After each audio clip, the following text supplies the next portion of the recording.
줄기세포라고 하면 제대혈, 지방, 골수 같은 몸 속에서 채취하는 걸 먼저 떠올리는데요. 그런데 매일 보는 소변에 줄기세포가 들어있다고 합니다. 안녕하세요. 건강을 읽어주는 여자 예담쌤입니다. 각 방송사 뉴스에서 보도된 것처럼 소변에도 다양한 종류의 세포로 분화할 수 있는 능력을 지닌 만능 줄기세포가 있다는 사실이 밝혀졌습니다. 뉴스 내용은 아래에 링크 걸어 놓겠습니다. 한번 보시기 바랍니다. 두어 달 전부터 요로법에 대해 올려달라는 구독자님의 요청이 있었는데 요로법과 줄기세포라는 이 책의 내용과 요로법을 몇 년째 하고 있는 지인들의 경험 함께 전해드리겠습니다. 현재 유명 외과의학 박사님뿐만 아니라 해외 유명인들까지 요로법을 실천하는 분들이 많은데요. 인도의 전 수상인 모라르지 대사이는 65세부터 30년 이상 매일 아침 소변 한 잔을 마시면서 99세까지 건강하게 살다가 임종했다고 하며 국내 넥센의 신재영 투수는 물집이 잘 생기는 손가락에 소변을 바르고 미국의 LA 다저스의 리치 힐과 피츠버그의 제임슨 타이언 등은 서로의 소변을 빌려가면서 건강을 위해 활용한다고 합니다. 소변의 줄기세포는 채취하기가 쉽고 다른 장기로 분화할 가능성도 높다는데요. 쓸모없는 줄 알았던 소변이 갈수록 재평가받고 있습니다. 미국 웨이크 포레스트 메디컬 센터의 재생의학 연구소 연구팀은 소변에서 채취한 줄기세포를 방광에서 혈관에 이르는 다양한 조직의 세포로 분화시키는 데 성공했다고 하며 소변 속의 줄기세포는 아주 간단하고 비용이 별로 들지 않는 방법으로 무제한 채취가 가능하며 특히 어린 나이에 소변에서 추출해 배양한 줄기세포는 본인뿐만 아니라 직계 가족의 치료에도 활용할 수 있다고 합니다. 실제로 중국에선 소변에서 치아를 성장하게 하는 세포를 찾아내기도 했고 일본의 연구진은 쥐의 오줌을 이용해 복제쥐를 만들어내기도 했으며 1,000엔 정도의 비용만 지불하며 소변으로 간단하게 10가지의 암검사도 할 수 있다고 합니다. 줄기세포가 들어있는 나의 소중한 소변이 도대체 어떤 일을 해내는지 지금부터 말씀드리겠습니다.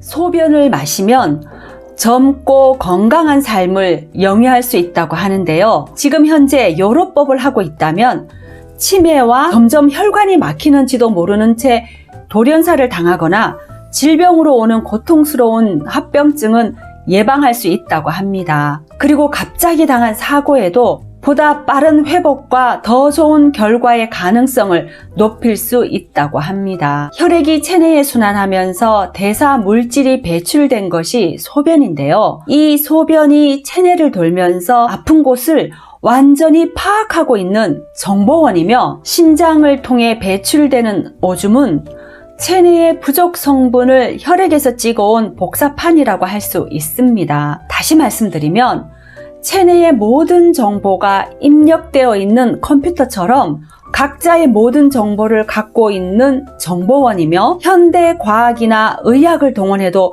복잡한 질병과 각 사람마다 소변 성분의 분석과 병에 대한 판단이 불가능합니다만 그 반면에 우리 몸에는 오줌을 통하여 병이 자동적으로 진단이 되고 면역력이 증강되는 놀라운 능력이 있다고 합니다. 소변을 입안에 머금고 있다가 뱉어도 효능이 있다는데요. 처음 시작하시는 분들은 머금고 있는 것이 더 어려울 것 같습니다. 미국의 요로법에 대한 저서에는 단순한 감기에서 말기 암에 이르기까지 요로법으로 치료할 수 있을 뿐만 아니라 병에 대한 진단도 필요 없다고 합니다. 세계 각국의 요로법 MCL 연구소에서 보내오는 수많은 임상에서도 인정이 되었고 50년 이상 지속해도 부작용이 없다는 것이 판명되었으며 역사적으로 그 효과가 4,000년 전부터 알려져 왔음에도 아직 요로법의 효과에 대한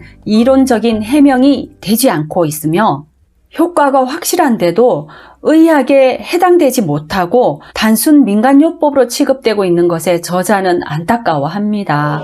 어려운 호전 반응과 식사 조절로 양질의 소변을 만드는 불편함은 프로폴리스나 요구르트, 주스에 섞어서 드시면 시작하기가 수월하다고 하는데요. 그리고 오랫동안 요로법을 하고 있는 지인에게 물어보니 고기를 먹으면 소변이 씁쓸하고 맛이 없으나 현미볶음물을 마시면 구수한 것이 가장 맛이 좋다고 하며 역시 과일이나 야채를 먹은 후에도 맛이 괜찮다고 합니다. 편리성 때문인지 여자보다는 남자분들이 많이 하고 있는데요. 요로법 체험담이 이 책의 절반을 차지할 만큼 많이 있습니다. 대략 내용을 말씀드리면 각종 암은 물론이고 죽음 직전의 말기암부터 여러 피부 질환과 류마티스 관절염, 중증의 위염, 중풍, 디스크, 그리고 식중독과 뇌출혈, 습관성 자연유산, 불임, 만성비염, 조울증과 무좀, 중이염, 피부 화상과 신우염뿐만 아니라 각종 신장 질환과 여드름과 피부염, 심지어 에이즈까지 너무나 많은 체험담의 내용이 담겨져 있었습니다. 대변에는 각종 균들이 있으나 갓 나온 소변에는 무균이며 깨끗한 이 생명수가 어린 시절부터 대소변을 함께 묶어서 더러운 것이라는 교육을 받은 영향으로 저의 고정관념을 깨는 것이 정말 힘들구나라는 생각이 들더라고요. 이 책의 체험담 중에 가장 오랫동안 요로법을 하신 분은 무려 67년간 해오신 분인데요. 시작하게 된 계기가 어린 시절 할아버지께서 항상 표주박을 소중하게 차고 다니셔서 이유를 물었더니 언제 어디서나 보약을 받아 마시려고 한다는 말을 듣고 어떤 보약을 드시는지 몰래 쫓아다니며 살펴보니 아무도 없는 곳으로 가서 표주박에 할아버지 자신의 소변을 받아 마시는 것을 보고 그냥 무턱대고 따라하면서 시작하셨다고 합니다. 아무런 선입관이 없는 어린 시절부터 자연스럽게 시작하면 편하게 할 수는 있겠구나라는 생각을 해보았습니다. 저도 진즉 요로법에 관심을 가졌다면 큰돈 들이지 않고 섬유 근육통도 좋아졌을 수 있었겠구나라는 생각도 해봤습니다. 오늘도 시청해 주셔서 감사합니다. 다음 시간에 뵙겠습니다.